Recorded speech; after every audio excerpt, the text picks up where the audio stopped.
The following is a production of Texas Lutheran University. For more information, please visit tlu.edu. All right, thank you for everybody who came out tonight.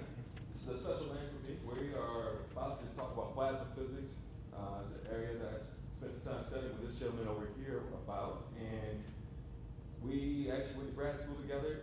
This gentleman's name is Dr. Saikat Chakraborty Thakur, and he and I both came from West Virginia University. He started though from India. His father was a soccer player. Still got family over there, and now he's currently doing his research at University of California, San Diego, where they're doing some great things in fusion. But Saikat's going to spend a lot of time talking about all different types of plasmas, and I'm excited about that. So y'all can get experience of what that looks like. But without further ado, I'll turn it over to Saikat. Okay. Thank you. Thank you, Jerry. Thank you. Thank you. Yeah, it's a pleasure to be here. I mean, I happen to be in San Antonio, like for a conference, and I knew that Dr. Jerry Carr is here, and so why miss this opportunity for coming here? And it's been great, just going around and being here. So, and on Monday I was here with the students, and so I think for today's talk, the students know as much as I know for today's talk. So don't feel bored, and feel free to ask questions if you have any. I'll try to stay in time, and we'll see how it goes. So, so basically I want to say that what is plasmas and what are they all about. So I have the title that plasma is star stuff. Plasma is what is in the stars. And so I'll take you from a journey from the cosmos all the way to the computer chips. And we'll see what this means as I go ahead. So, I like this because when I interact, we always learn. We always learn from each other. So we are going to learn these 4 things today, that what is plasma, where do we find them, why do we care at all, and if somebody is interested, how can you enter this plasma world? So if you just remember one thing from this whole talk is that plasmas are ionized gases which show collective behavior. By collective behavior, I mean that they respond to electric and magnetic fields. And it was named in 1929, so it's not a very new discovery, but it's not a very old discovery either, right, in terms of the history of physics and chemistry and everything. And they literally said that. They read out in a conference that when the electrons oscillate, the positive ions behave like a rigid jelly. And whenever I hear that, I feel like that's like dancing in a big group also. So you have electrons and ions, positive ions, mixed together in a big jelly or a big soup. And it is now known that 99% of the known mass of the universe is in the plasma state. It just doesn't happen to be on Earth so much. And hence on Earth, it is called the 4th state of matter after solid, liquids, gases, and then plasma. But it's the most abundant form of matter in the universe. And we'll again see how. So the best way of understanding how we get plasma is that if you increase the energy in any system, you can make the system, whatever you have, go through different states of matter. For example, if you take ice and add on more heat to it, it will melt. It will become water. So you go from a solid to a liquid state. You add more heat, you boil the water off, and you get water vapor. So you go to the gaseous state. So you have solid, liquids, and gases. If you keep on adding more heat or more energy into the system, you will ultimately take off one electron from the system, and you will have one electron, and what is left behind from what you started as a neutral gas is a positive ion, and then you can get to this plasma state. So if you imagine, think of it that in the sun is so hot, you cannot have any solid liquids or gases in the sun. So the sun is really just a big ball of plasma. And so in that case, we call it the 4th state of matter, like solid, liquid, gases, and then the plasma, in terms of the energy or the amount of heat the system has. So let's see some of the naturally occurring plasmas on Earth. I mean, yeah, they already know the answer, so I'm not asking it to them. I mean, I don't know if you ever see this from so far south, but if you go up northern, and these are pictures from Alaska, Fairbanks, and these are like Aurora Borealis is the northern lights, and they are beautiful. They make like magnificent curtains of light, like dancing in the atmosphere and in the night light. And someday I definitely want to go there to see them. And they come in different colors. So it was a green curtain, and sometimes depending on the composition of the atmosphere, you can have them blue and red and and they extend over miles and kilometers. So it's like, it's magnificent. And they all not only happen in the northern hemisphere, they happen in the southern hemisphere also. The Earth has 2 poles, 2 ends. And so this is an example where, this is a picture from the NASA websites, where this is the north, the Aurora Borealis near the North Pole, and the other one is the Aurora Australis on the South Pole. And from satellites, you can actually see both of them at the same time. It's kind of cool. And this is one example of plasmas naturally occurring on Earth. The other example is a very common phenomenon, lighting. We always see lighting from everywhere in the world. And you say, why do we care about lighting? Because they strike us. So it's important that we understand them and study about them and understand how to prevent us. So, and lighting always strike taller buildings, and hence all big buildings and tall buildings have something called they're grounded. They have an earthing wire. And it's very important to prevent the building from getting damaged. Similarly, with all the, 100 years ago, we would not have thought how aeroplanes would have helped us. But now, every day, every week, there are thousands of airplanes everywhere flying, and lightning strikes them very often. But people have studied them and how to prevent any damage to both the airplane and the passengers inside.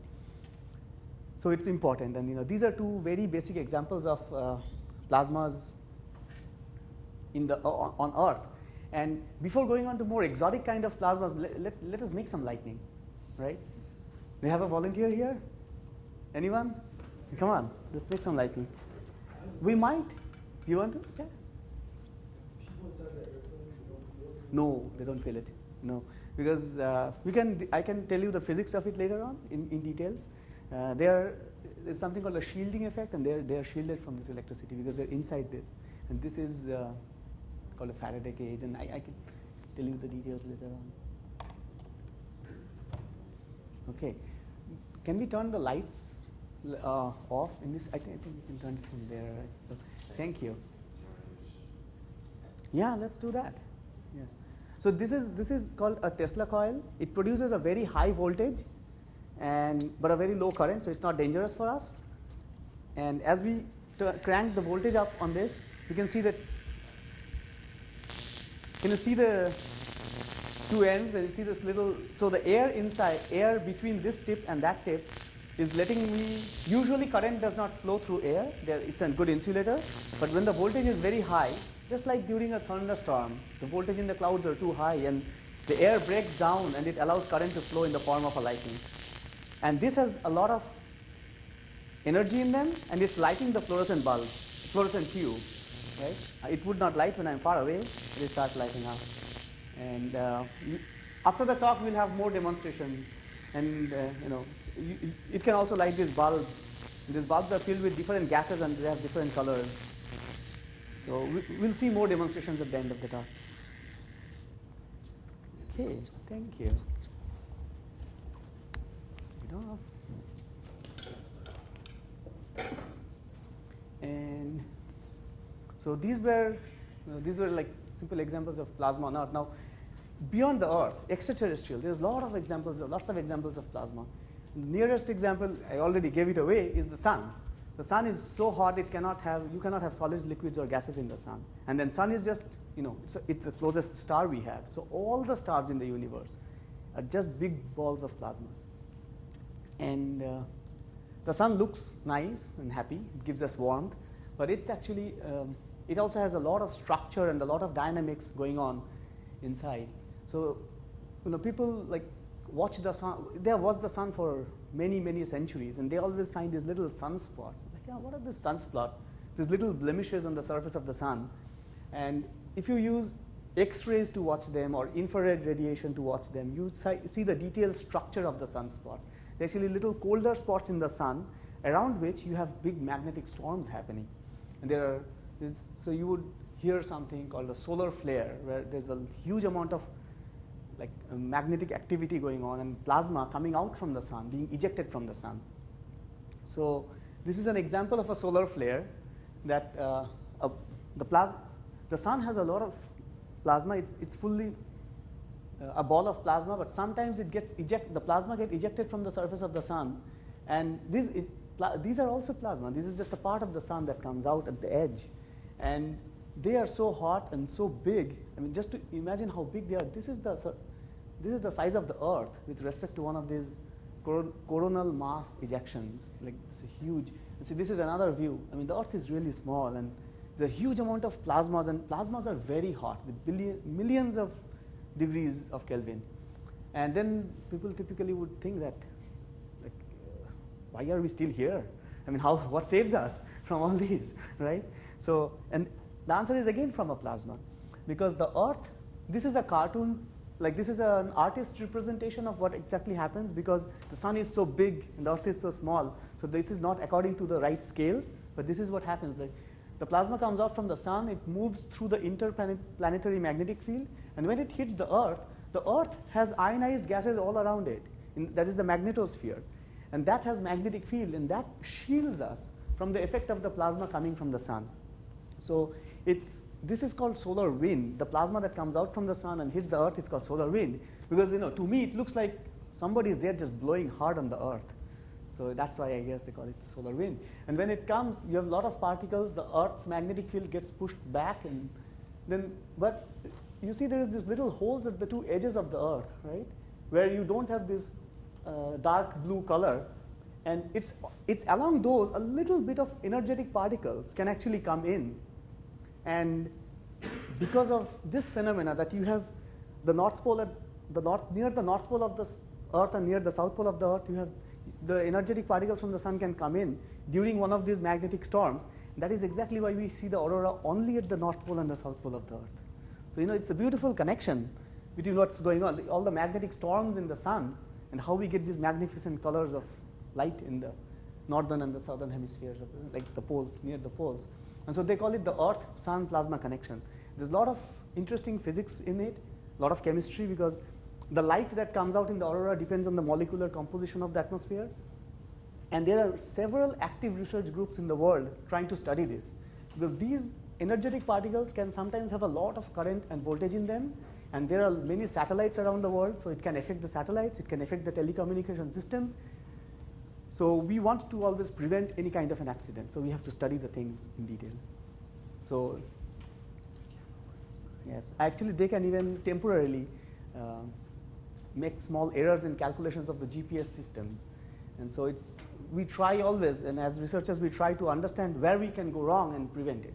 Right? So, and beyond our solar system, this is just the sun and the Earth connection. Like beyond our solar system, galaxies consist of thousands and thousands of stars. And so this is our own galaxy. The sun belongs to the Milky Way galaxy. This was a picture, I think, from someone in Yosemite, where there were no city lights, and on a dark night you can observe like lots and lots of stars. You can see the Milky Way very nicely. And this is after physicists and astronomers have studied the Milky Way. They know it's a spiral galaxy, and there is the stars are spiraling around in different arms, and the Earth is at one corner. And because the Earth is at one corner, so when somebody from the Earth looks in this direction, this is what he sees. He sees it at the edge. So when we look up at the sky, night sky, and we see the Milky Way, we don't see the spiral because we are looking at it from an edge. And then this is the galaxy to which the sun belongs, like our own star belongs. And there are many, many other galaxies, all of them consisting suns, and all of them are huge balls of plasma. And this is, you'll get the feeling slowly why it is said that the 99% of the visible universe, of the known universe, is made of plasma. So these are some other galaxies. And it has also been found that when a galaxy is new, it rotates around, it forms a disk-like structure because it's a spiral galaxy. It forms like a disk. And there are long jets coming out. These are all pictures from the NASA website, and NASA has a lot of nice pictures. They have beautiful satellites and telescopes. And many active groups are still trying to understand why do this massive number of stars, when they get collected together, they have this collective motion, and why do they make spiral galaxies, and what happens to these jets? Why do they, these are huge amounts of energy coming out from the center of the galaxies. I mean, it looks like Star Wars to me. Yes. And so there are a lot of things that we still don't know as physicists, and it's always encouraging that we should try to know more. So if you're interested in astrophysics, this is a perfect place that people work on.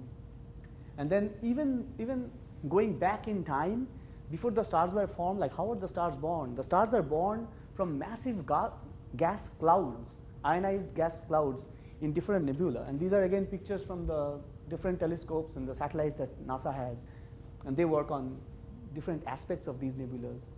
And I think they name it just because it looks like a crab in the cat's eye. I don't know. Names. And so these are different nebulas and then stellar clusters, because there are millions and millions of like young stars being born in these clusters. And it's amazing that this huge, these are very, very vast universes of all like complete with plasma. There's no other matter of, like no other solids, liquids, or gases in these. And before going on to industrial plasma, I want to just see like the universe has so much of plasma in it. It's only on Earth that we don't have so much of plasma, and that's why nobody discovered it until early 1900s. And that's because the Earth is too cold. It's too cold to be in the plasma state. We are too cold that we are not the sun, but we are. I think I have no complaints because solids and liquids and gases need to be there for us to be alive. So I guess we are lucky. And now on Earth there are also lots of applications of plasma. We just don't see them on our day-to-day lives. It's behind many of the applications that we use.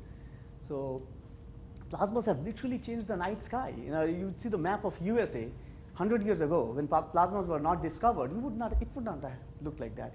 It would more, I guess, I don't know, it would have more looked like the eastern part of California or Utah, where you have just a few cities and deserts and almost nothing. But wherever you have the cities and the towns, like plasma lights them up, because plasma is it's exactly plasmas that are behind the working of a fluorescent tube or any kind of fluorescent tube.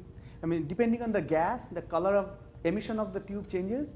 So like you have neon glow discharge tubes, and I'm sure without plasmas, Las Vegas would not exist. So yeah, I wanted to find a picture of night life in San Antonio, but Las Vegas is so bright. It's very bright. You can see, actually, if you drive into, you can see the light and the reflections of the lights, the scatter of the Las Vegas lights from like miles away, because it's all deserts around, and then suddenly a lot of plasma, but a lot of industrial plasma, not naturally operating plasma. And then there are very, other than just Las Vegas, there are also like a lot of useful plasmas around. That plasmas can, because they are so hot, they can change the properties of materials. They can harden a material, they can make it more robust so that they don't break. And there are many other properties of plasmas interaction with materials that people are doing research on. And so plasmas are used for coatings. They use plasma coatings on different surfaces, on turbines for the airplane, so that when the airplane is flying above like very high, it doesn't get damaged. And then there is plasma cutting. Just like you can weld something, you can use welding. Similarly, you can have plasma torches that can use for plasma cutting. And this is something which a lot of even students working on plasma don't realize, that there's a reason 30 years ago or 20 years ago you did not have very like little tiny computers, or this is almost a computer. This has a lot of capabilities, right? Your phones nowadays, it's like a camera, it's a watch, it's an everything. But what is inside them are these kind of detailed circuits called integrated circuits. You have little transistors. A lot of you who have seen old day radios and TVs, they had transistors, they had triodes which were big, and hence the whole radio or the TV had to be bigger. To make it smaller and smaller, you need a technology to make the circuits even smaller and smaller. And to do that, they use plasma. So starting in the 1970s and more in the 80s and 90s, the plasma manufacturing technology, how to make better and better plasma, that improved, and at par with that, the computer technology also, it improved, it became more efficient, and everything started to become smaller and smaller. So this field of making everything smaller, starting with silicon, is called plasma etching. And plasma etchers is a very well-researched topic now, but people are still trying to make it better, and everything is still going smaller and more efficient and effective. And yeah, this is a very interesting thing that, without plasmas or without this industrial plasmas, we would not have this presentation. Maybe even we would not have such a nice and little compact computer. So I'm grateful to that. And this is a much more recent applications of plasmas, which are it's a hot topic of research in one sense. That biomedical applications of plasmas. People have seen that plasmas can affect human cells in a different way than chemicals. So right now, if somebody gets hurt, we go through this process of we use chemicals to fix it. Right? We use chemicals. Then, if you want to sterilize some substance, if you want to sterilize something like a needle or a scissor, all surgical instruments, people use chemical sterilization. You put it in chemicals, the chemicals kill some percentage of bacteria, and then it is good to be used. They found that plasma sterilization is even more effective than chemical sterilization, and a lot of research groups are now trying to figure out how and why. What is the best kind of plasmas to use and how we should use them. And this is an example.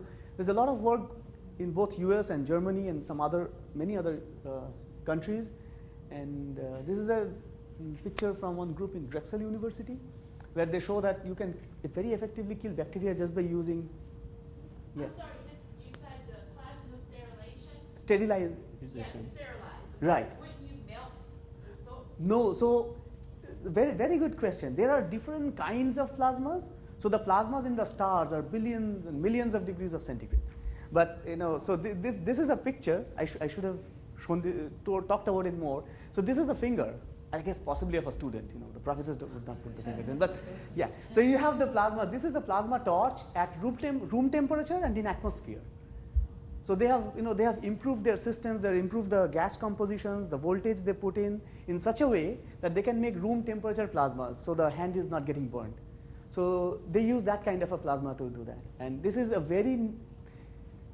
I would say 20 years ago, we did not know this at all. Like within the last 10 years, this is all coming up, and there's a lot of future for that. And so, and also, like when you send, say, a spaceship to Mars, and you want to see if Mars has some kind of microbes or organisms, you don't want the space shuttle to take some organisms from Earth already to contaminate it. So they also do a plasma sterilization or for the surfaces of the space shuttles, and they are trying to do it in a much larger scale. These are done at a smaller scale, but they are trying to do it at a much larger scale. And even they have started to use plasma to heal wounds. They say when wounds get, like if you have a cut, right now we use chemicals, and can we use plasma? So a lot of people are doing research on that also. And so those are the applications. Let's look, what in West Virginia we did. Like Dr. Jerry Carr and me, we did our PhDs on this machine.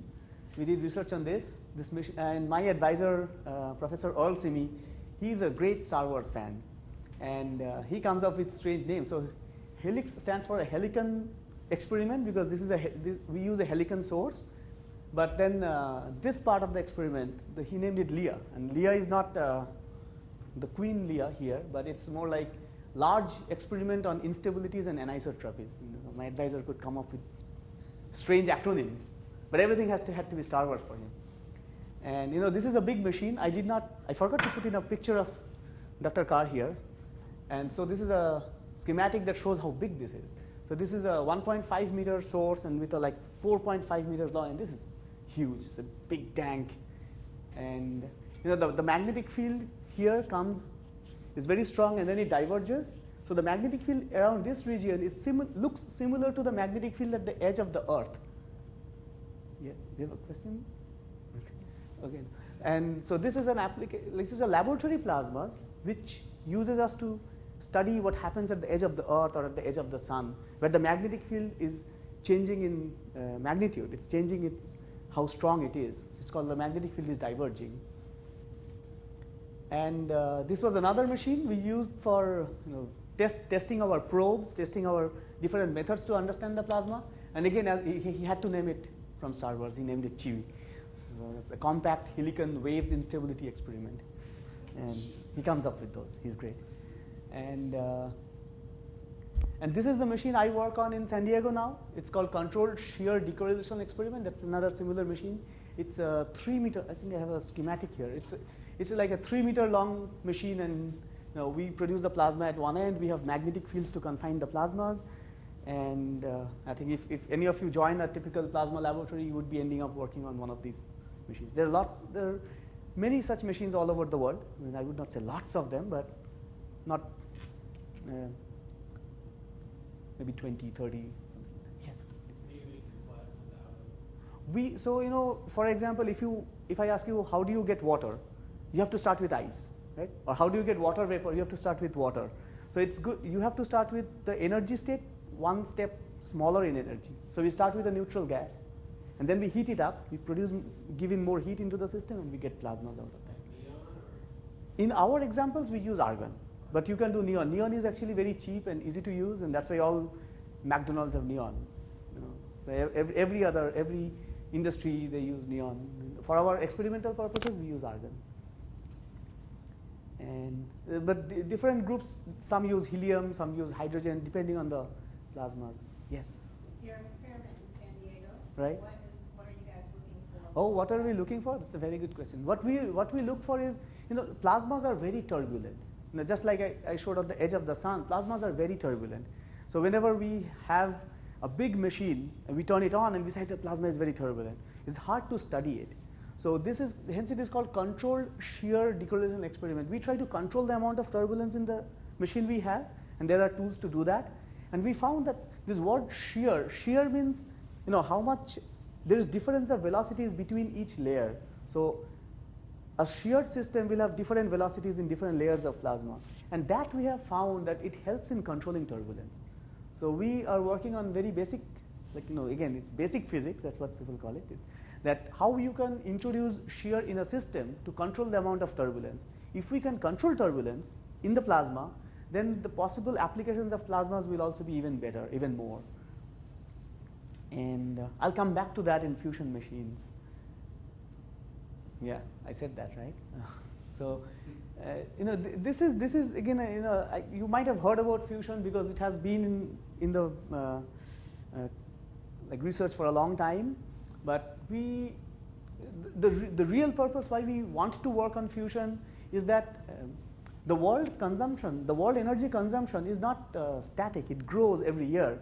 As you think of more and more countries where there were not so much of electricity and not so much of people who were using electricity, not so many cars. Now, as more and more people are going through this, economic stability, they want to buy cars and they want to be as good as all the advanced countries. But that means it's a lot of demand on the existing energy sources, and we should think of something else beyond coal and oil, because it is predicted. See, the thing is, we did not make coal or oil. It was built before. We are using them. We are mining them. We find them, and we are using them. But we cannot make coal or oil artificially right now. And it's predicted that the resources are going to drop, but the demand is going to go higher. So what do we do? There must be some alternative methods, like either solar power, wind power, something. And fusion gives one of the options that is being researched on. I mean, it's not an emergency. It's not happening in next year, but we have to think about it. We cannot wait for an emergency to happen and then think about it. Right? As scientists, we should think beyond the present age, think about 50 years later. And so I think some of you might already know this, that when you have nuclear reactions, the basic reaction for fusion is that a tritium and a deuterium, these are called heavy hydrogen. When they react, when they come together, there's a nuclear reaction. It gives off one helium nucleus and an energetic neutron, and in the process produces enormous amounts of energy. And so we try to do a controlled nuclear fusion where we can control this amount of energy that we can use it for human purposes. And the challenge is actually you need a lot of energy for the nucleus to come together and bind together. So that is called nuclear binding energy. And it's like a well. And this is just a cartoon that we have to push the ions through the well. I mean, until to the top of the hill. And once we can do that, then we can get fusion, not otherwise. And hence, this needs a lot of temperature. And hence, plasmas are the only way where you can achieve this temperature, because at that temperature, we cannot have solids and liquids and gases. So people say, did we ever get fusion, or does fusion, is it realistic? Of course it is. It's happening in the sun all the time, right? Sun is massive. It has gravitational confinement in the sun and the stars. Like on Earth, we have to do something else. We cannot build a sun on the Earth, right? I mean, we can build one as far as the nuclear reactions go. We cannot build something of that size. So there are different, the good thing is, as I said in the very first slide, plasmas behave collectively and they respond to electric and magnetic fields. So we can think about, we can play tricks on the plasma, and we can use something called a magnetic confinement or inertial confinement using lasers. This work is going on in the National Institute of Fusion, they call it NIF, in Livermore. And there are several magnetic confinement machines. There are 3 in US running at this time. One in Princeton, one in MIT, and one in San Diego. And there are some others in the world. And this is what it looks like. So if there are, let me go back once more. If there are magnetic field in this direction, if there are magnetic field lines, the ions and electrons, because they are charged, they move around the lines. That's their property. So this is a good way of making sure that these particles are not going away from that line. But if I just have a straight magnetic field line, ions would come and get lost. Right? It would be prevented from going away from this line, but it would follow this line and get lost. And so people thought, how can I take a little egg roll and turn it into a donut? Donuts are great, right? Because it never ends. It goes back and back and back. So it wraps around itself and goes back. And this was an idea which came up in Russia in the late 1950s, early 1960s. And then people started experimenting on this. And initially they were making like little donuts, and it didn't work. So they made bigger and bigger machines. So this is this is the biggest machine in the world right now, called Joint European Torus. It's in England. And you can see how big this is. There are scientists going inside, of course, when it's not turned on, right? And it doesn't look like a grad student, so that's good. So even professors go inside. And so you understand, a lot of temperature would be needed to ensure that you have the fusion reactions going on. So, and you need the temperature for a long amount of time and a very high densities of plasma. So this is a plot which shows that where do we expect to have fusion. So fusion is expected to be around in this region. This axis is the temperature of the plasma, and this axis says it's called the confinement quality, that a very high temperature plasma, for how long can it be controlled, for how long can it be held before it hits the wall and gets lost. Because as soon as a very high temperature plasma hits the wall is cold, the wall is at room temperature, right? So it would lose all the energy. We don't want that. We want it to be confined. And this is the confinement quality, is the product of the density and how long is it confined. And see, in the 1970s, in the machines back then, it was right here. So the higher we go, the better it is for us. And there has been a considerable amount of progress, and I have this till the 1990s. And recent results are pushing this into even further into this direction. And this is where we expect a real reactor to happen. And so people say, what is the future for this? The future is, this machine is already being built. It's called ITER, International Tokamak Experimental Reactor. And just to show a scale of how big this is a human being. Like, this could be Dr. Jerry Carr, and then just imagine. I would be like this much beside him, right? So, yeah, this is big, this is huge, and just imagine, this is not just about the physics. The physics is an important part, like very important part, but it's also how much of engineering designs and structural designing, civil engineering, electrical engineering goes into just building this, and it's great. Like, hundreds of people get jobs, so it works. And this is being built in France, and this is an international project, just like the International Space Station or CERN, that scientists from many countries come together. So this is like, right now they have US, Russia, South Korea, China, India, Japan, and the European Union. So that's like all of the European Union is also helping in that. So these 7 different countries, taking EU as a country, they're helping in building this machine. And it's being in France. France, they thought that's the most centrally placed, and far away from big mountains, far away from earthquakes, and so and I think they took like several years just to decide where to put it. Every country wants it to in their place. Yes. Well, you build this pretty massive instrument here. You never tried it before. How they test it out? Oh, this is You know being what to- right. So they initially, before we build something, they do a lot of theoretical tests, like Theory. yeah, they do a lot of theory to Yeah, see theory that is it. not different, but when you practicality. Yes. So we are still we are not saying that we have got fusion. So is the next step. They're building this machine.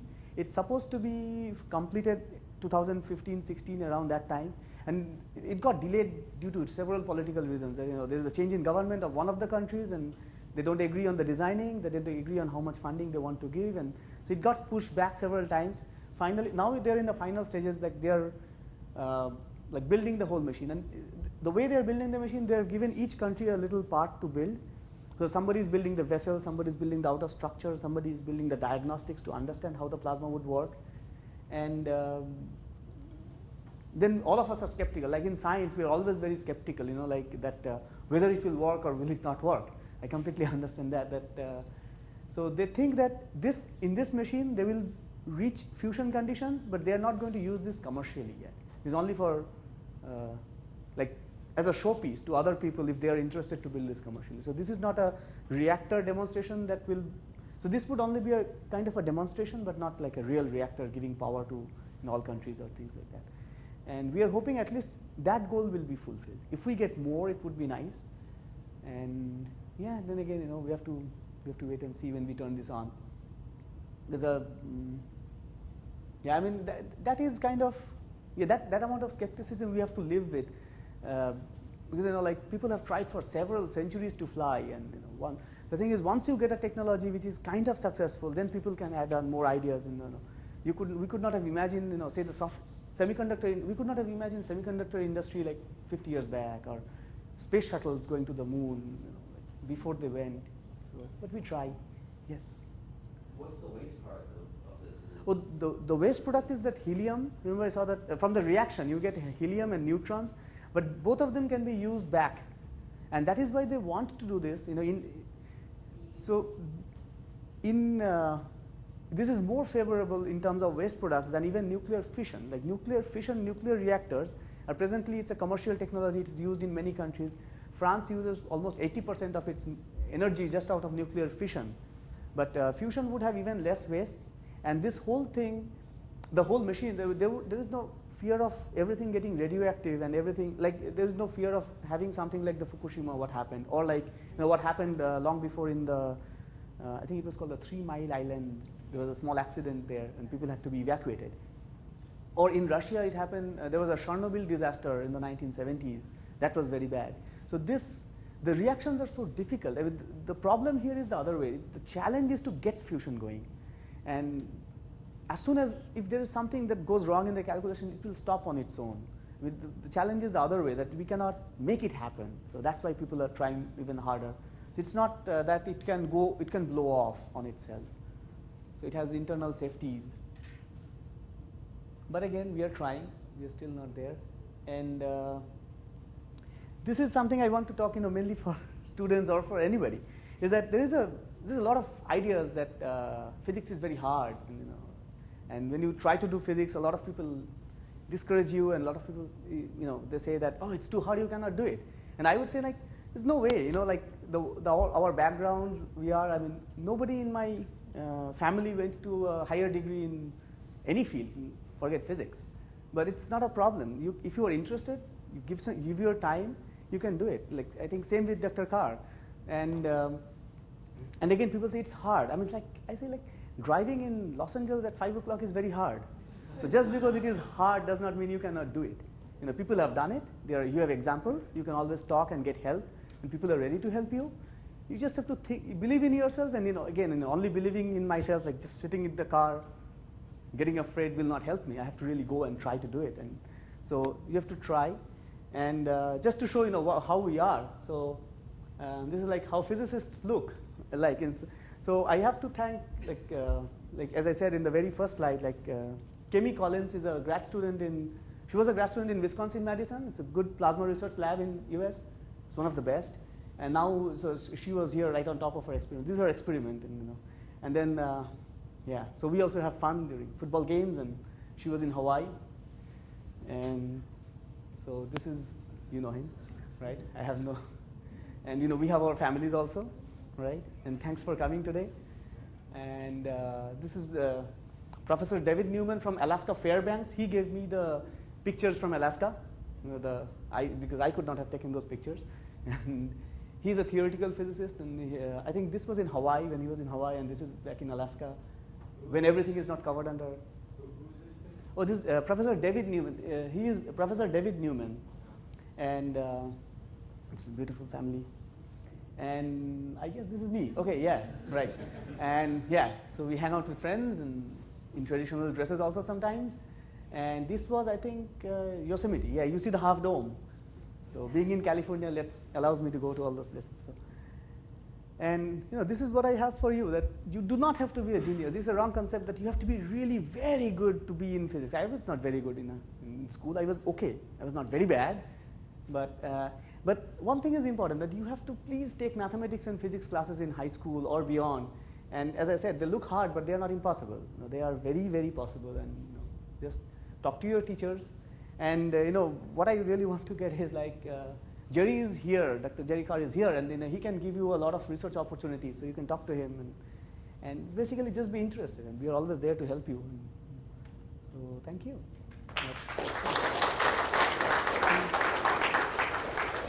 I'll just put this up because I like it. Yes. So I was looking into this thing called a fusion torch, where they take trash from the 60s, that is common, Yes. take trash and heat it into a plasma, Mm-hmm. and then separate out the elements. Yes, right. I did not cover everything that can be done in plasmas. Right, I forgot several things, and this is one of them. That plasmas are used for waste treatment, waste management, and this is one of them that they use plasma.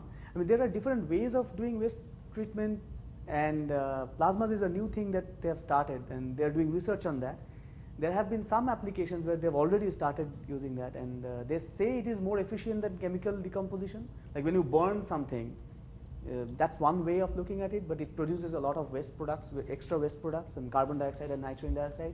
Plasmas can be better, so some people are looking into this. Do you have more information on I can give you more information, surely, because I know there are some, like there's some research laboratories who do this, but there are also some startup companies who have started to do this on a small scale, and they're trying to see if they can ramp up. I think it's still not that famous, where you know the whole city municipalities are taking this and doing it on a large scale, but it is being done, and there, yeah, I definitely. I'll give you my email or to Dr. Jerry, and we can do that. Sure. Yes. How are the French getting rid of all their nuclear waste if they got all these? Yeah, they don't. They're not. They have a lot of. So what they typically do is, I'm not very sure. I'm not in nuclear fission, but I think they put it underground. But I am not. But they have. Could this plasma be used to destroy the waste material? I mean, if you have This. you could- Yes, I mean that is one application of plasmas, relatively low temperature. Like to use plasmas to destroy waste material, you don't have to go to so high temperature. So there are other machines which does that, but to neutralize right the waste.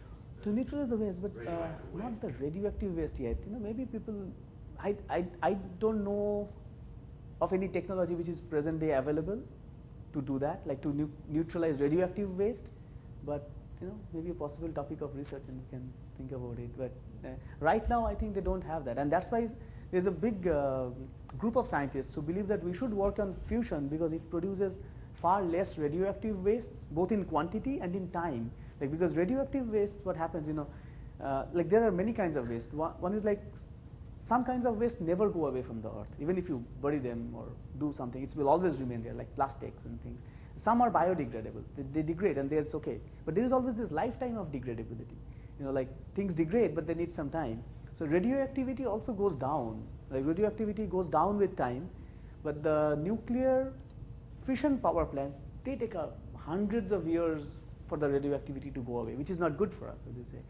In fusion, even if we get some amount of radioactivity, we actually think we would get. You know, again, the theory suggests that all these energetic neutrons coming out from the reactions, things would become radioactive, but they should go away in a much smaller lifetime, like 20 to 30 years, if we use these reactions. There are other reactions that can be used, that is even better without radioactive waste, but they need a higher temperature. So we have not yet reached the relatively lower temperature, so we cannot say that confidently that we'll do the other one. But once we hit this, we'll try to do the better one, which is less radioactive waste and more efficient. Yes. I have a question. How do you get a comprehensive educational program to take out to the population in understanding the spin-offs and the importance of plasmas of fusion? Yes. See Because that. we used to have that, really, maybe going back to the 70s and 80s, and it fell off because Right. of political. Exactly. This is one big thing that some of us are trying to, I don't know, correct or at least go back, is that there's a lot of political decisions, and some of the political decisions, again, it sort of feeds back on itself. Some of the political decisions are because the community, they don't know enough about the science and the things in the background, and they stop funding, and people then stop going to the society and talk about outreach, and then it feeds back, because I think it's a hard thing to say, but it is true in all countries, all politics, everywhere, is that politicians think everything in terms of the next elections, right? And a little more maybe, but typically you always have to think about it. That's their life, right? We think about plasma physics, and so if the society is interested in something, they would definitely think favorably about it. So it sometimes becomes our responsibility to tell them, to go and tell them that, see, this is important and society wants it. And they would always think about that. But until we do that, people do that. Actually, some of the parts of this presentation is like Professor David Newman does that, and he's a. You don't get any done on the Congress. Who's like Microsoft? And Right. those are So private entrepreneurs, or companies. yeah, see, People on their own. people on their own, right? Do the discovery and get things done. Mm-hmm. But the thing is, some of these research are so big that it involves a lot of students and a lot of engineers and a lot of building machine. Like each of these machines I showed, like the simple laboratory machines, like the controlled shear experiment or the experiment we worked on, they are like, our professors have to write for grants to National Science Foundation or Department of Energy. Those are the two main sources of funds for plasma physics in US. And they are, over 10 years or so, it's like $500,000 that's necessary for all the personnel, like we coming to graduate school, people building the machines and everything. So that's why we have to sometimes lobby the Congress for more funding in these departments. I mean, unfortunately, the funding has gone down over the time. In the 1980s, it was a very good time to be a plasma physicist, and I don't know. I mean, there's so many political reasons and so many things. People find out a little bit that, oh, we have improved the oil or coal efficiencies, so we will go ahead with that. But so it's still not an emergency. When there is an emergency, all the governments try to push in more money. It happened during the Second World War. It happened during when Russia sent the first space shuttle, Sputnik. So it was called a space war. That we have to send somebody to the moon, right? So before the other people. So once. It's amazing. Russia was also trying to do that, but as soon as US succeeded, they stopped their programs. Like, why go to the moon? It was just to show them that we can. But sometimes healthy competition helps. And in terms of fusion, unfortunately, it has not yet happened because we still have enough coal and oil for the next 50, 60, 100 years. So it's still not getting into us, but it's getting closer. And the way the world population increases, the way India, China, and all of the countries, they are economically getting better. So there are more and more, like every time I go back to my country, to India, I'm like, wow, I never saw these many cars. And the roads were not even supposed to be for this many cars. But you cannot prevent people from buying them. They are getting better and better. So, but you need more and more oil and gas for that. And so it kind of feeds back on itself. And it's surprising that the biggest push on fusion is coming from China. They kind of realized that we need to get stuff done earlier than other countries think of. And the US is not far behind. It has a good presence on ITER. It has some good laboratories. But definitely true that in the 1980s there was a bigger push in plasma physics. There were more laboratories. And yeah, but we fight. It's like that's how things go. We don't have everything we want at the same time, right? So. Are there any other questions for our speaker? All right. Well, first let's start by thanking our speaker.